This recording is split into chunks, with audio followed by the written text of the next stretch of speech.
Okay, Darren, it is transfer portal chaos in full effect right now.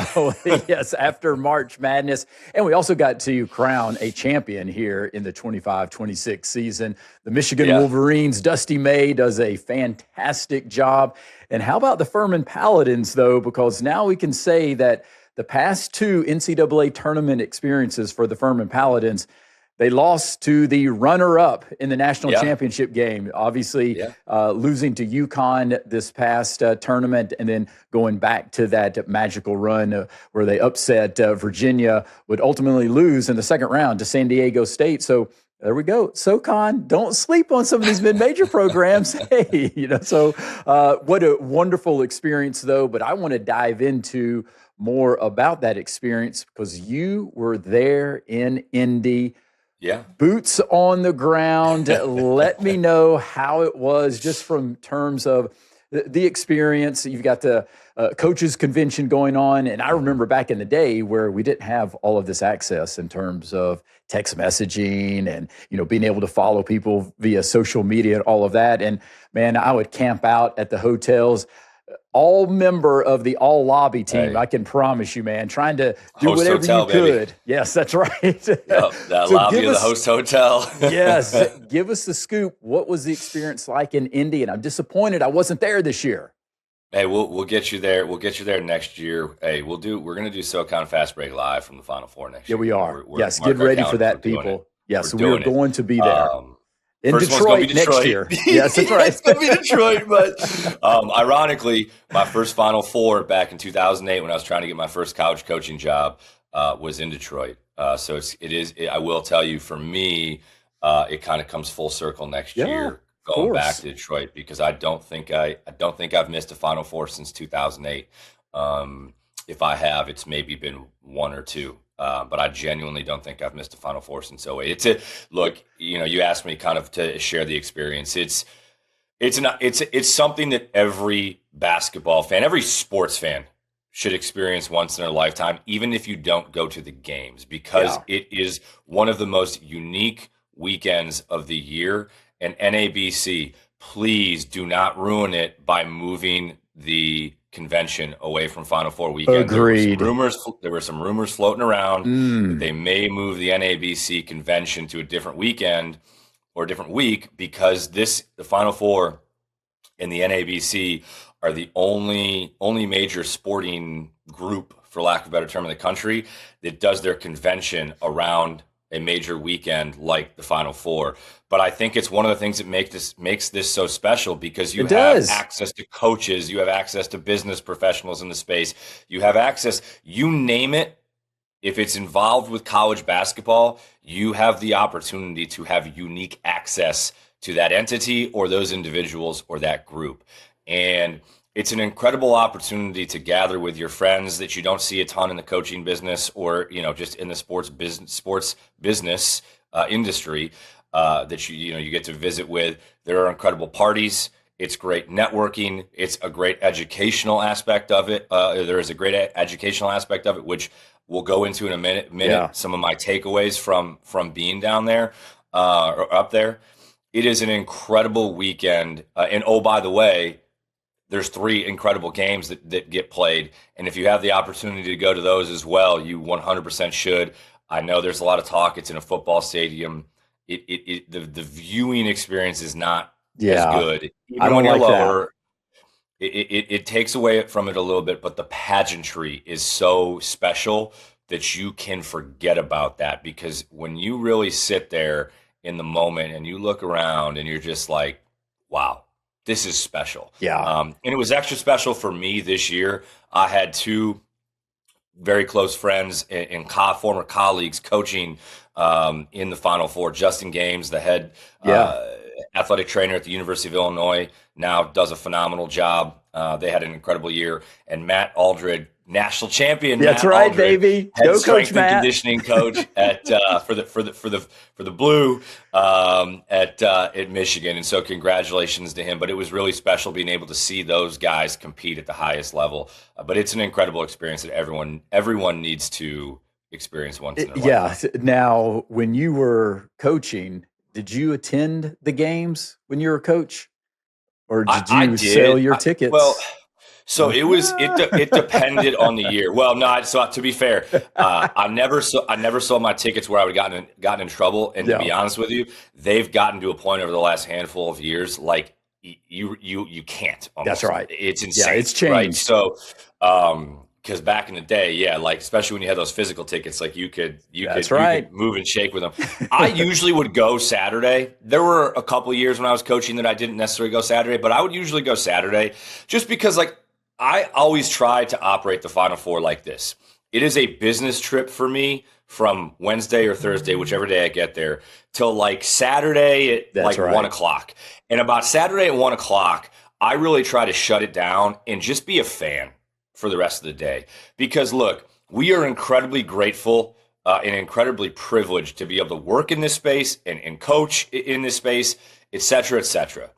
But I have to say, like, when you're in it, it does at times take some of the fun out of being a fan. No doubt. Because you were just so entrenched in it. Yeah. So I really always appreciated trying to just step back on Saturday afternoon and say, I want to be a college basketball fan for a couple hours. Yeah. And so I liked to go, but there were certainly years where I would just go hang out with some friends at a bar and shoot the you-know-what and watch the games. But I do like to go. I was fortunate enough. We flew back Saturday night because of Easter for our girls. But we were able to go for a little bit on Saturday night. And so we did go to as much as we could this year. Yeah, I tell you, I loved the aspect of just all of the coaches together, and it was that fraternity type of feel. But then what you talked about, the education side, man, I loved going to the NABC with all of the different breakouts that they had, and just hearing from other coaches, things that they were doing, and of course, just the networking. I mean, I love that, but I agree with you. I think even the head coaches, and especially if somebody had an opening on their staff, they were almost tired of everybody coming up to them and again, lobbying for an opportunity, to be part of their team, so to speak, part of their staff. And so there is that aspect. Yes, during the week, you have all of that going on, but then can you just decompress and enjoy it as a fan? Because it is a special opportunity of the Final Four, everything. It's the culmination of the season, all of that. But give me some insight, though, in terms of, there's a lot of change, I think, that is coming. And obviously we know right now, when we're talking about change, transfer portal. It is crazy, the numbers that we're seeing right now. But I say crazy, but isn't this what we expected? Because right now there's still just not enough guardrails around everything in terms of even eligibility and grad transfers. There's so much going into it. But I think there's more to be coming in terms of, the chaos that we're seeing with the transfer portal. But there's a lot of talk about NCAA tournament expansion.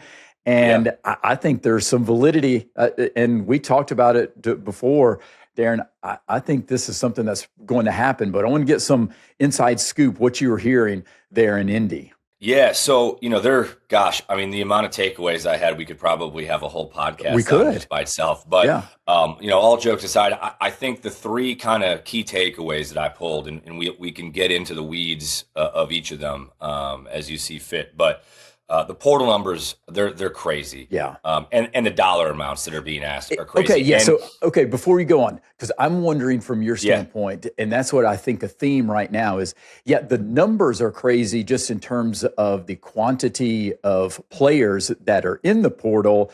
And you could even say the quality also. There's definitely an aspect of that. But I think it's something we almost expected, that we were going to have large numbers.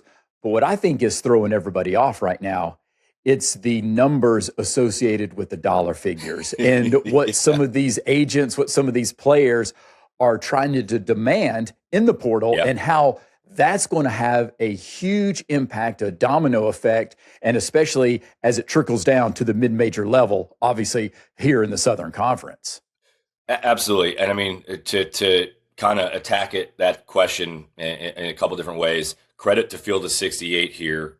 They pulled at least 10 plus high major assistants, high major head coaches, GMs, et cetera. You may have already seen this. I did.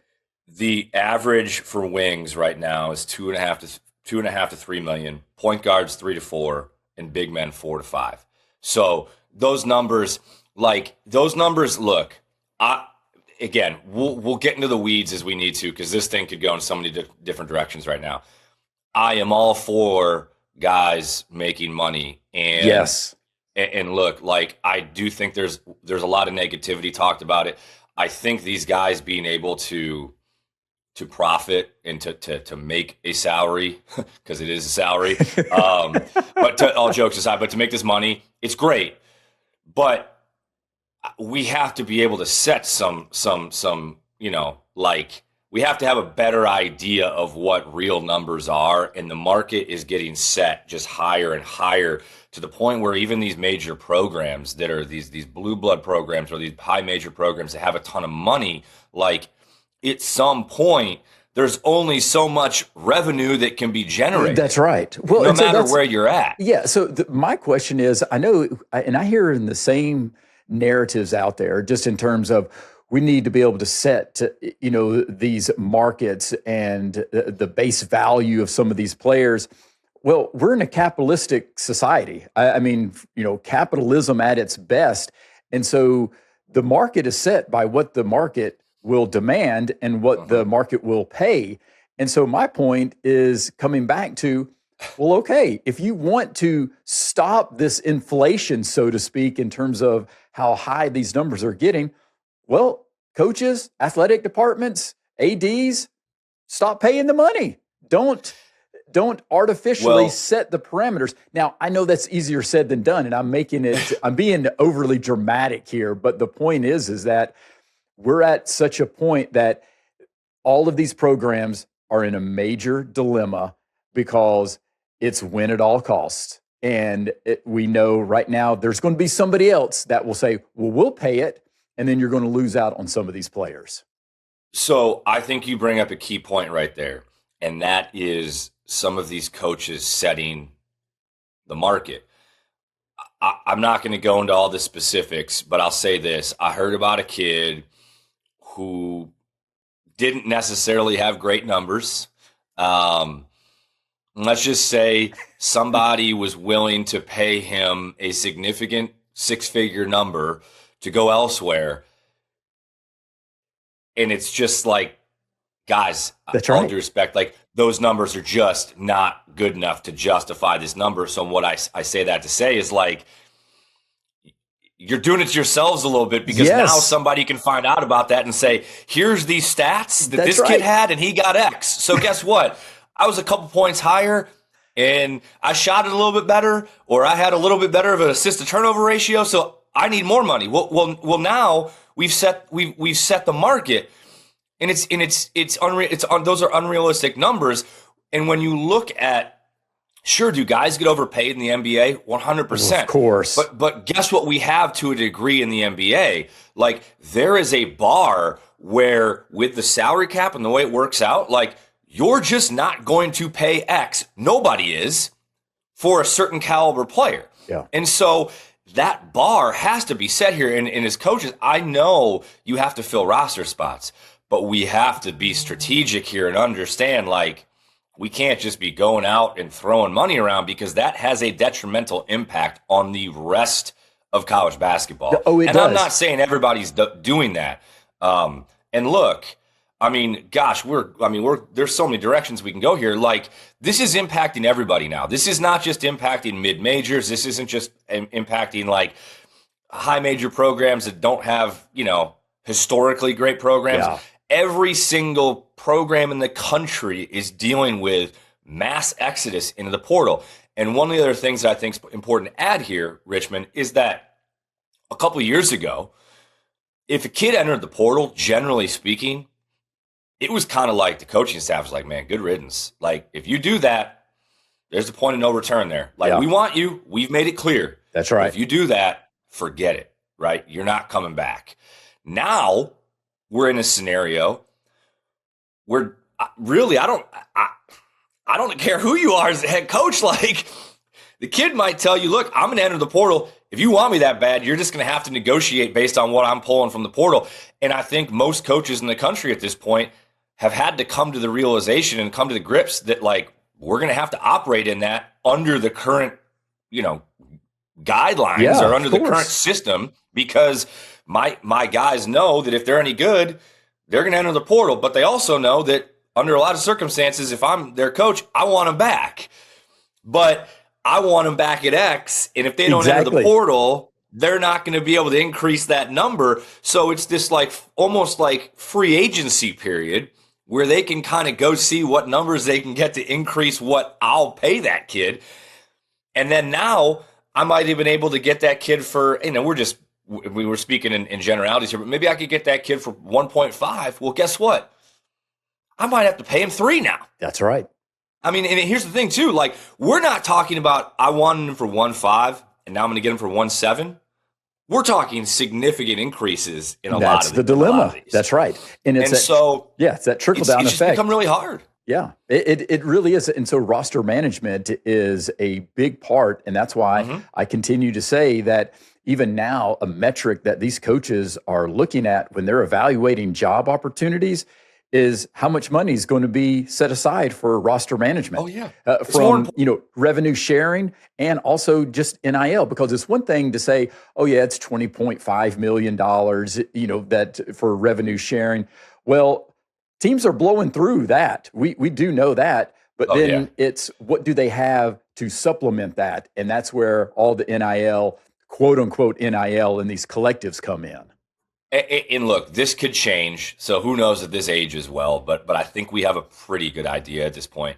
I think it's going to take a minimum commitment. And look, you say it all the time, paper don't play. That's right. And it doesn't. It doesn't. But it matters. Like having the money 100% matters here, right? But I think it's going to take between 14 to 16 million on paper to be able to assemble a national champion caliber competing roster next year. And that's one of the things that I kind of gathered, in Indy. And I think 14's, it's a little, that's, that's probably the barrier of entry. That seems so high though. 14 seems extremely high. It does. And look, I think Can you? Does that the end all be all? It certainly isn't. It really isn't, because look, like Wagler from Illinois, like he wasn't making remotely close to what his value was, and he just blew up when he got there. So like you're going to have outliers and you're going to have outlying scenarios, but the gist of kind of what I gathered and what a lot of coaches and folks in the industry were talking about over the last couple of weeks is that this is like around 14 to 16 is probably what you're going to have to spend to be. Yeah. Let's put it this way. Let's not say national championship good. Let's say to be able to compete consistently at a high level on paper, to have, the ability to go get that talent.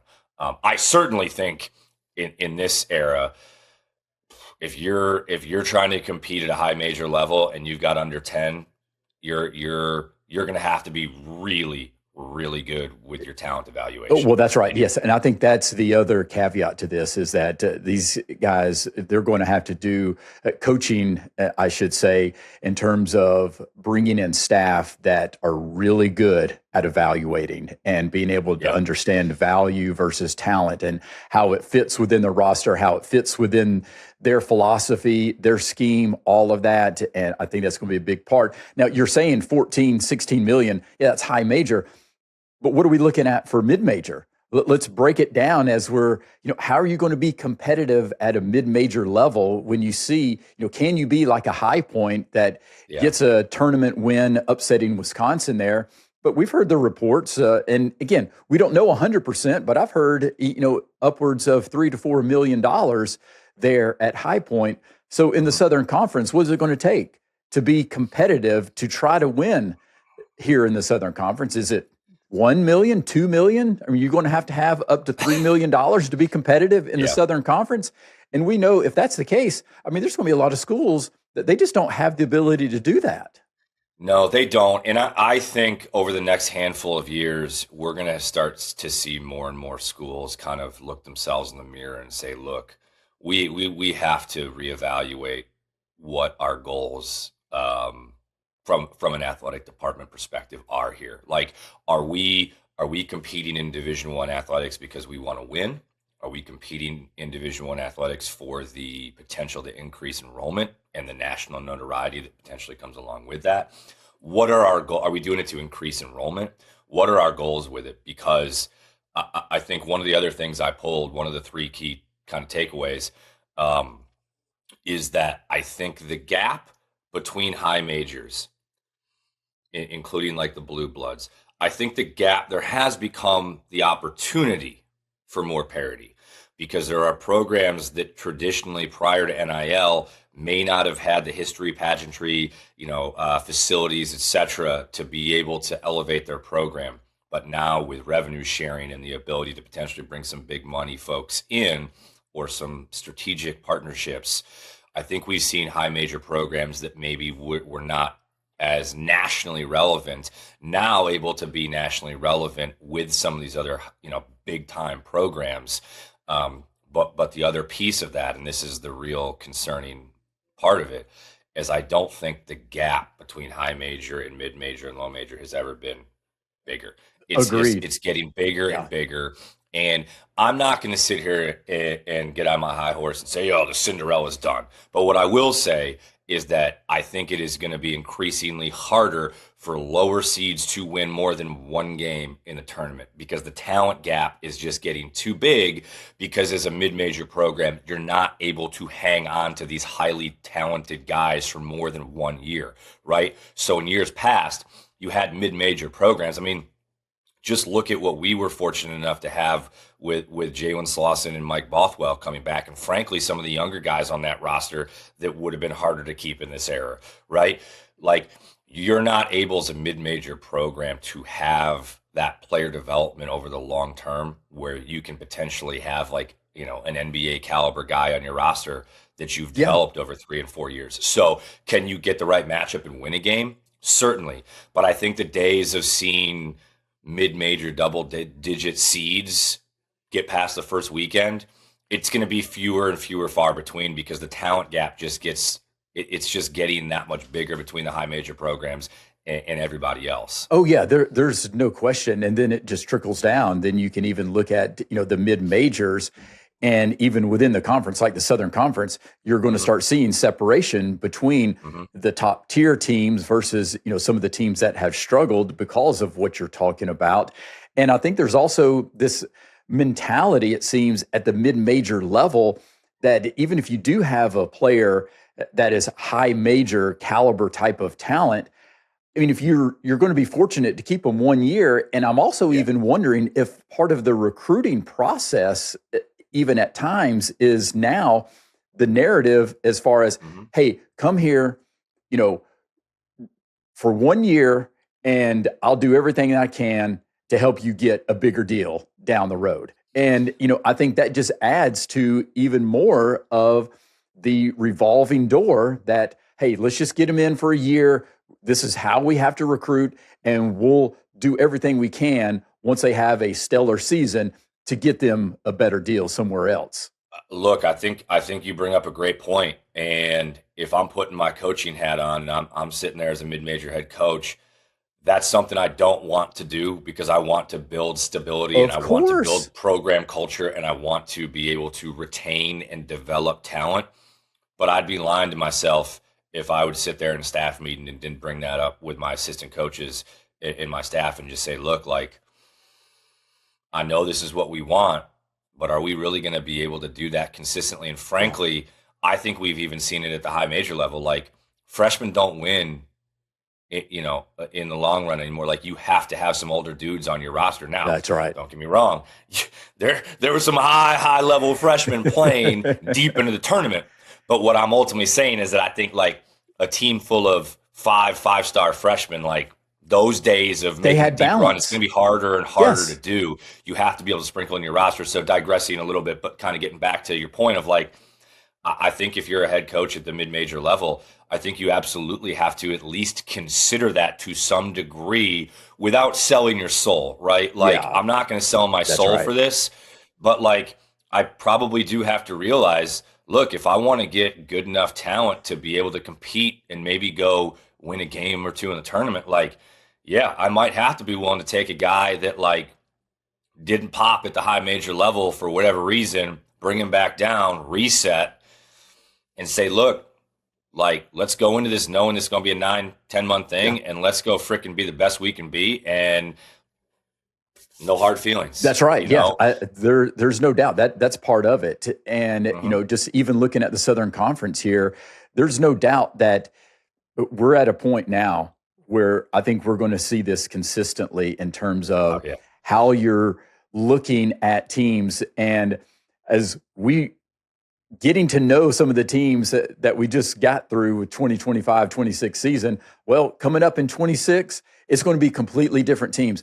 I think the number right now is sitting at 69 players from the Southern Conference are in the transfer portal. And I mean, that is just astounding when you look at it. I mean, some of these teams are going to be completely different. They're ravaged. With new faces that they're going to have to go out there and get because they're losing. And yes, you can look at, some of the stars like an Alex Wilkins, those type of players, it's Justin Neely, all of those type of guys that were all conference, Baraka Koje, you've got Armani Mighty, all of those. But I think talking to some of these coaches, I think they knew going into it, hey, let's get the most that we can out of these players and try to, go as far as we can with them because we know it's probably going to be a one-year deal for these players. It is. I think two quick responses to that. One is that many guys, and this isn't a shot at any of these guys coming back, but like you got 69 guys in the portal. I mean, how many? There's a couple. I think I've seen Darner and Brady Shoulders is maybe the two guys that like played significant minutes last year that have decided to come back. I mean, basically every other impact player, and I know I'm forgetting somebody, so take it with a grain of salt. But like most of these impact players are on every single one of these rosters have decided to move on. The Southern Conference, and it's a gift and a curse. Like Southern Conference is good enough of a mid-major league where like you're good to above average to really good players. Like they're good enough to play at a higher level. But the curse of that is that you're going to continue to have to replace all these guys every year. And so it's a gift and a curse. But, the one other piece of this is like, again, kind of putting my coaching hat on, like I love this game more than anything else. Like basketball has given me a lot. It's taught me a lot about life, about myself, etc. But one of the reasons, and I'm sure you can speak to the same thing, one of the reasons I got in coaching was because I wanted to be a mentor. I wanted to help young men. I wanted to be somebody that you could rely on to help teach you about life, to help teach you about the game of basketball, and be there for you to develop a lifelong bond and relationship, right? Like those are some of the greatest memories I had as a player and as a coach. And so if I'm, again, putting my coaching hat on and I'm sitting here like as a mid-major head coach, I love almost everything about it. And there are things that you can't get anywhere else in professional life that you can in coaching, from a competitive perspective and from a relationship perspective and just being in the locker room. But like, do I want to subject myself and or my family, if I have a family, to this much longer? If you're not at a program that can compete at the highest level, because like you're just going to be recycling new guys. That's right. Well, and I think there's no relationships for the most part. Yes, and so I want to hit on that topic, relationships, because again, we're hearing the narrative, especially that we're just renting players, and now coaches, they don't want to invest the time to get to know the players. And I think there is an advantage, so to speak, in terms of during the recruiting process now, pretty quickly if you're going to have an opportunity to be involved with a player or not, versus years ago, it was slowly building that relationship, slowly building that trust, and investing a lot of time to develop that trust in that relationship. So you do have a reduction in how much time you're investing, but the cost of that is, of course, you don't develop that relationship. You don't develop that connection.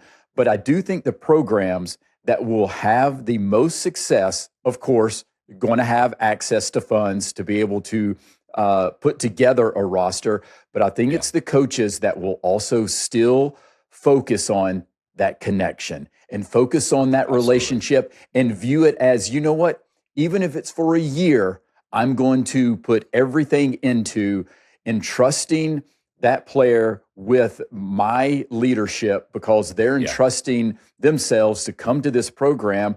And I think an example is like a Dusty May at Michigan. I mean, he talks about, hey, they're still focused on building that relationship. And again, even if it's for a short period of time, so because I think the connection part, I think that's part of the formula for success.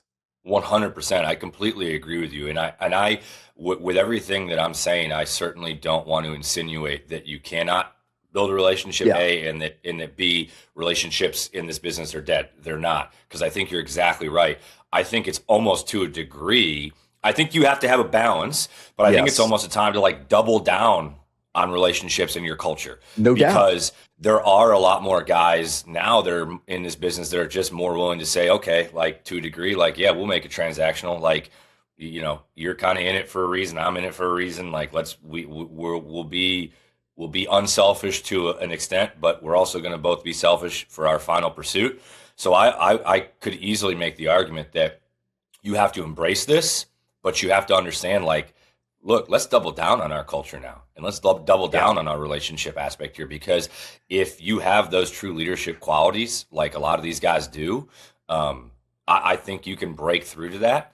And look, if you are at a high major program where you genuinely have the money, you might be able to break through and turn that, what you might think was a 9-month relationship, into, no, I love this guy. That's right. They can pay me, and maybe I'll take a little bit of a haircut because this guy was here for me, as opposed to treating this fully transactional. Yeah, no question. Look, there's a lot to be said for the points you bring up with that part of it.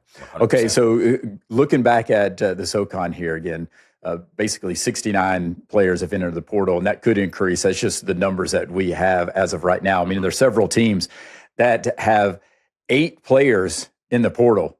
I mean, that, again, just as you talk about, just gutted, ravaged their roster, so to speak. And, you know, just even looking at how this is going to play out, one thing that I did want to also talk about, just in terms of the Southern Conference, is the intra-conference transfer rule that the Southern Conference has right now. And that basically states that you cannot transfer to another Southern Conference school if you're an undergrad without sitting out a year. And that's the old rule that we knew. If you transferred, you had to sit out if you transferred from Division I to Division I schools. And so I'm looking at that rule right now, and I get the premise, and you know, I understand it, but I'm just wondering right now, is it outdated? Is it archaic based on the parameters that we have right now? Now, again, I do understand if you're a grad transfer, you can transfer to another Southern Conference school without having to sit out a year. And it's the academic side, because it's almost a reward. Okay, you earned your degree, so now you can transfer. I just don't understand why the Southern Conference wants to view that as such a positive aspect of being the only conference that has that rule right now. And that's where I'm struggling. So walk me off the ledge, Darren. I'm trying to understand why that is such a dilemma that the Southern Conference wants to stand on that pillar, so to speak, because I think it ultimately, at the end of the day, it just removes the ability to keep some of the talent within the Southern Conference. And again, I know you don't want to poach your own schools. I get that, but at least keep the talent within the parameters of the Southern Conference footprint and, you know, within the league, so to speak. And I even just wonder from a perspective as far as, could there be somebody that would actually try to test it and say, from a legal standpoint, can you even do that anymore based on precedents that we're seeing right now? Yeah, you know, it's funny. I thought a little bit about the legal piece and the constraint on ability to, you know, freely operate in the marketplace, for lack of a better term. And I think, you know, without doing a ton of research on it, I mean, I think you could create an argument to potentially say that. I don't have a great answer for you as to why that rule still exists. I kind of feel like I don't love, especially in the smaller mid-major leagues that are even more regional. Like, I don't love seeing guys bounce around to different schools in the league. But I say all that to say, I can't think of a reason. I mean, a legitimate reason in the landscape that we're in that we would still have that rule in the league. Part of me just wonders too if it's just been they've got so much else going on that, like, Yeah. it just hasn't come to to the forefront. But I think certainly one of the things you bring up is the academic piece, and without going off on too much of a tangent, to focus on the current kind of interconference transfer conversation. But like, the academic piece of all this transfer stuff is not talked about enough, and how much it really ultimately does impact these kids and their ability to graduate on time, and their ability to potentially pass up on a elite or very high level education that will pay off for them with alumni relationships, et cetera, down the road. But that's a different conversation for a different day. But I do think maybe there is a piece, I say that to kind of bring it back full circle, that I think there's potentially an academic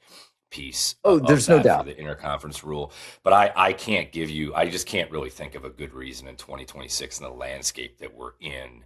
I just thought about this. We should have this rule. Yeah, I thought about this after seeing Honor Huff and what he did at West Virginia, and there in the Crown tournament there, and being named the most outstanding player or MVP of that. And it just made me remember, so to speak, and he did start at VMI and then transferred to Chattanooga when his head coach, Dan Earl, accepted the job at Chattanooga.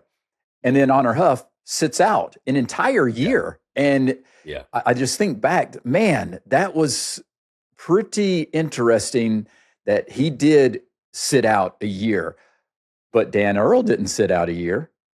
He didn't have to sit out a year when he went to Chattanooga. And so coaches can move freely, but the player can't unless you get that reward and you're a grad. And I almost think that's, I don't know. I mean, just because you're a grad, now all of a sudden you can? Are we that tied to the academic side? Yes, and of course we should be, because I think to your point, there's a lot of value for getting your degree. And it's going to be harder to transfer these credits the more times you transfer schools. I totally get that.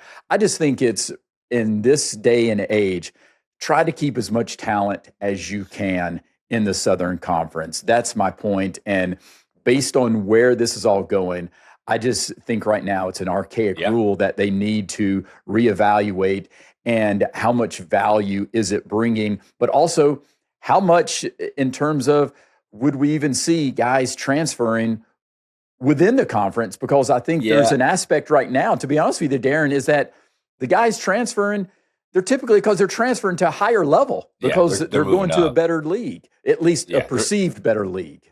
Right. They're moving up. And I think that's maybe one of the reasons that this hasn't even been addressed too much before.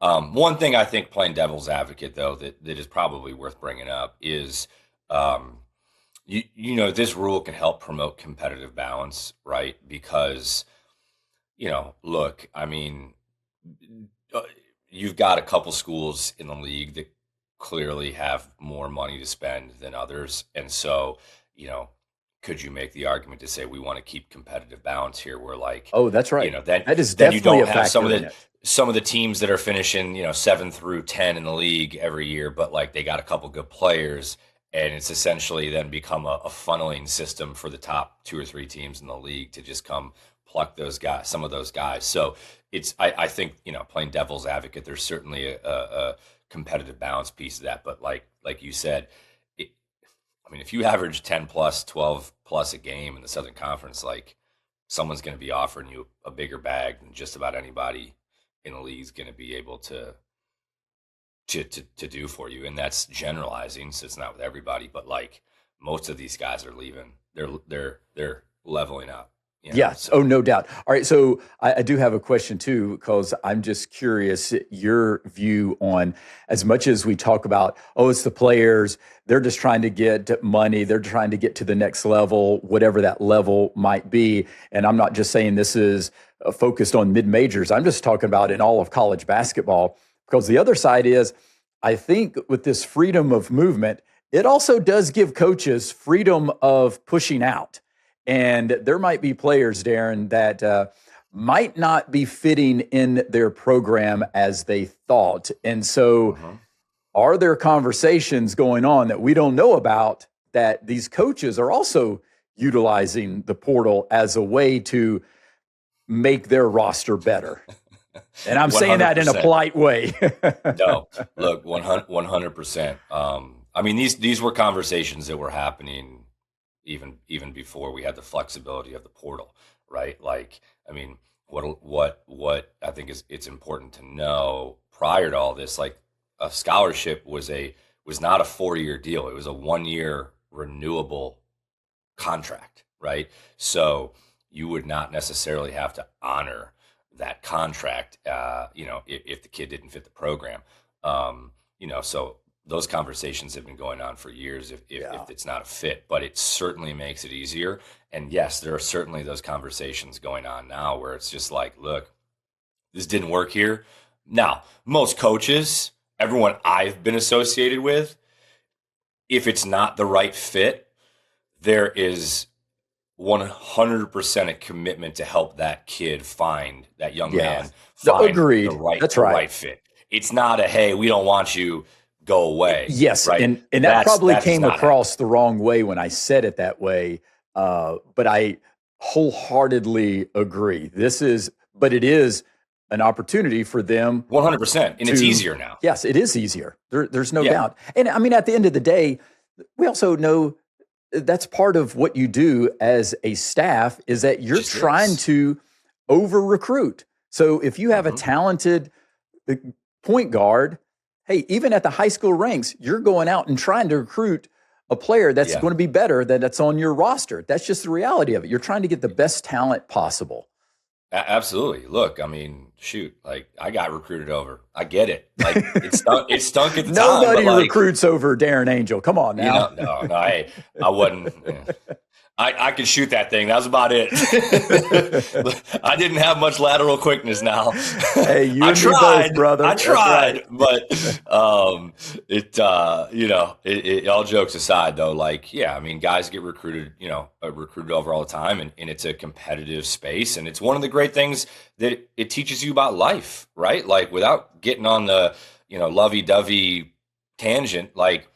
It's one of the things that basketball teaches you, right? Like you got to continually get better, or someone's going to come along and take your spot, right? And look, flip side, like maybe you aren't as good as you think you are, right? Like so, this stuff's been going on forever, but like you're 100% right. It's just made it easier now to say, look, this isn't a great fit. Go ahead, enter the portal. Everybody out here knows other people in the business that are looking for guys. We'll help you. Yeah. And we'll proactively help you, but also you being out there are going to be people that see you that, call me or call somebody else on staff, whatever it might be. And you do what you can to help those guys, for a multitude of reasons. And it goes back to one of the reasons why we all got into the business to begin with, to help people. And so, that's just been a part of it, but it's a whole lot easier now to kind of quote unquote reset your roster and have roster flexibility today than even 4 or 5 years ago. Yeah. Well, I just think it right now with everything happening with the portal and the trickle down effect, so to speak, it's going to be harder and harder for these mid-major programs because I do think that gap is getting bigger as you're describing. And we've got a lot more to talk about. I mean, the transfer portal, another 12 days that it's still open. So we'll see how that's going to impact the Southern Conference. Again, 69 players in the portal as of right now. And I mean, I'm talking quality players. Oh, yeah. Everybody from the All SoCon, 3 different teams, they're gone based either on they've exhausted their eligibility or they're in the portal. So, I mean, we're going to see a completely different shakeup in terms of what these rosters are going to look at. And we'll be breaking all of that down as we're getting more and more information. And we did even hear, like a Tyler Hauser from Delaware who started at VMI. He's committed to Chattanooga. Now, the reports are that he might not even be available next year, but that's a big get for Dan Earl. And this was a guy who was on the SoCon all-freshman team when he was at VMI. So again, another talented guy who did great things at Delaware after sitting out also because of another injury. So we've got all types of content to break down with the transfer portal. And also, we do need to talk about something that is going to be very interesting, and that's the NCAA and tournament expansion, Mr. Darren Angel, because I know you've got some insight on that too. So that will be for another dedicated episode. So make sure you hit that subscribe button on YouTube or wherever you get your podcast, Apple Podcasts, Spotify, including the iHeartRadio app, because we've got a lot of content for the rest of the summer. Until next time, may all your jumpers hit nothing but the bottom of the net.